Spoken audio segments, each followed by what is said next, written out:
सुप्रभात। कक्षा चौथी। आज हम हिंदी व्याकरण में पाठ 10 शीर्षक विशेषण। तो आज हम विशेषण के बारे में पढ़ेंगे कि विशेषण किसे कहते हैं, विशेष से किसे कहते हैं और विशेषण के कौन कौन से प्रकार हैं। तो सबसे पहले क्या है विशेषण। विशेषण किसे कहते हैं? जो शब्द संज्ञा और सर्वनाम की विशेषता बताते हैं उसे कहते हैं विशेषण। जैसे यहाँ एक वाक्य लिखा हुआ है, आम मीठा होता है। दूसरा वाक्य है, उसकी लिखावट सुंदर है। और हमने आपको विशेषण की क्या परिभाषा बताई?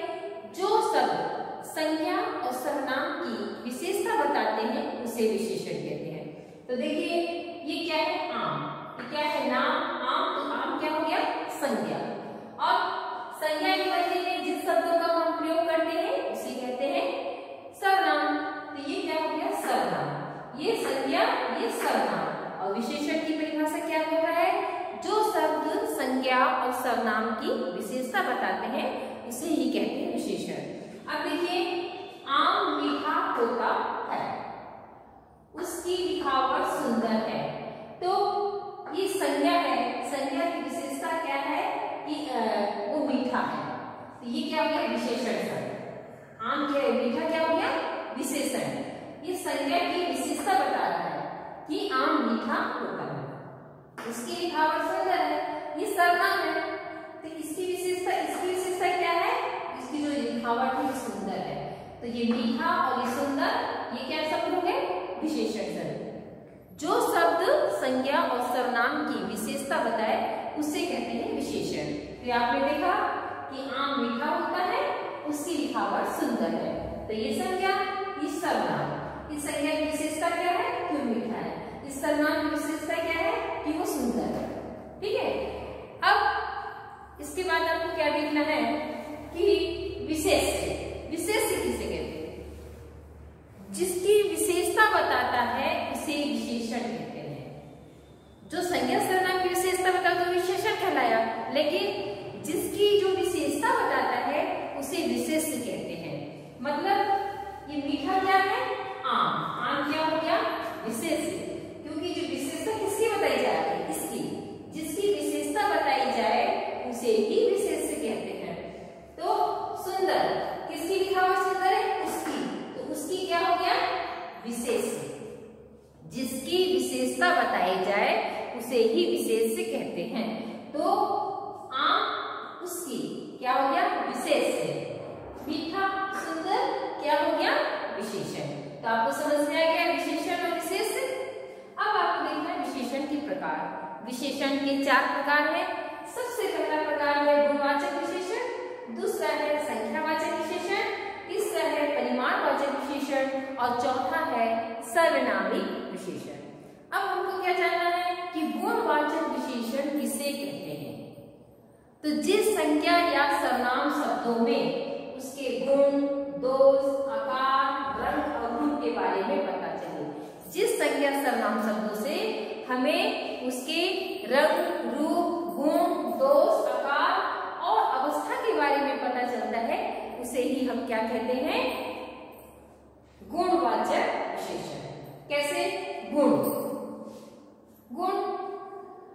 कोयल मधुर गीत गाती है, उसका गुण क्या है? उसका जो गीत गाती है वो कैसे गाती है? मधुर। ये गुण हो गया। दोष, कौवे की आवाज कर्कश होती है, इसका दोष क्या हो गया? ये आवाज कैसी है?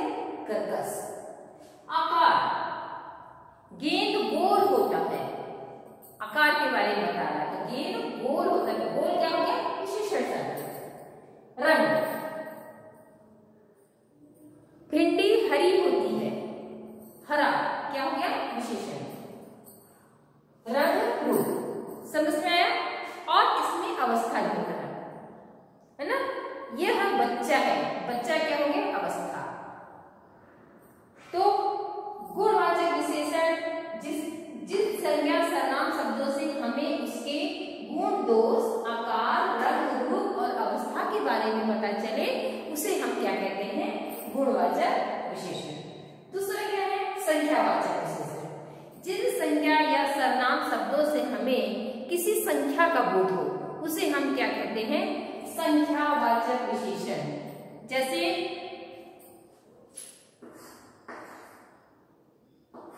राधा ने 2 सेब खाए, 2 सेब खाए। ये किसका बोध करा रहा है? संख्या से। संख्या है ना, तो जो संख्या या सर्वनाम शब्द संख्या का बोध कराए उसे हम कहते हैं संख्यावाचक विशेषण। तो इसमें 2 क्या आ गया? संख्या। अब तीसरा क्या हो गया? परिमाणवाचक। परिमाणवाचक जो किसी के माप तोल के बारे में बताए उसे हम क्या कहते हैं? परिमाणवाचक विशेषण। माप तोल किस प्रकार से आपको बताएंगे? जैसे देखिए, मुझे 1 किलो सेब दो, ठीक है। और जैसे एक दूसरा, पुष्पा ने 2 मीटर कपड़ा खरीदा।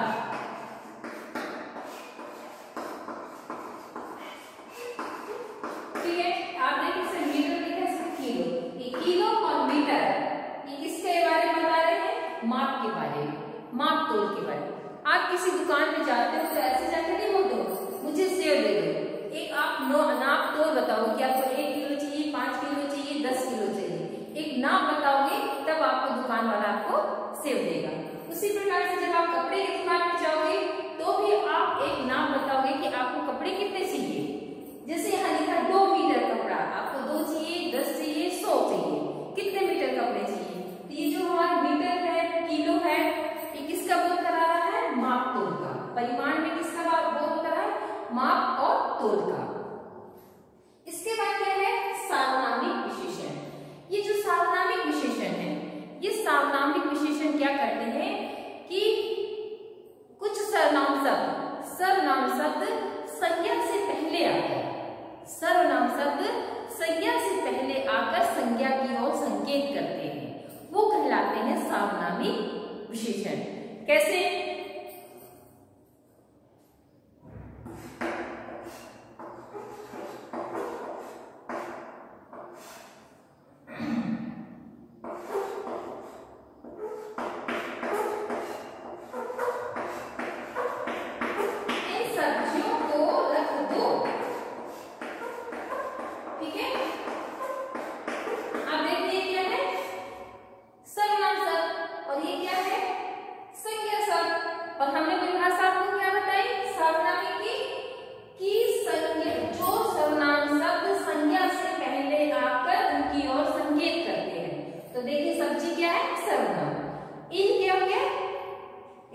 सब्जी क्या हो गया? संज्ञा।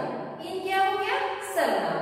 तो ये इनकी ओर संकेत करता है कि सब्जियों को रख दो। सार्वनामिक की परिभाषा, जो सर्वनाम शब्द संज्ञा से पहले आकर उनकी ओर संकेत करते हैं वो सार्वनामिक कहलाते हैं। ठीक है, जैसे और यहाँ सब लिखा है वह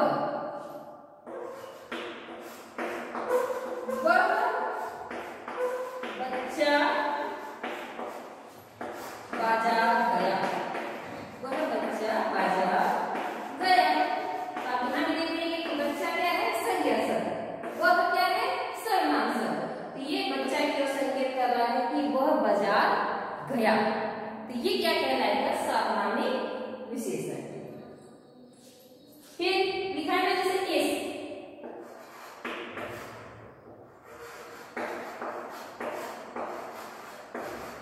इस पुस्तक को उसे दे दो, इस पुस्तक को उसे दे दो। यहां ध्यान रखिए पुस्तक संज्ञा, इस सर्वनाम।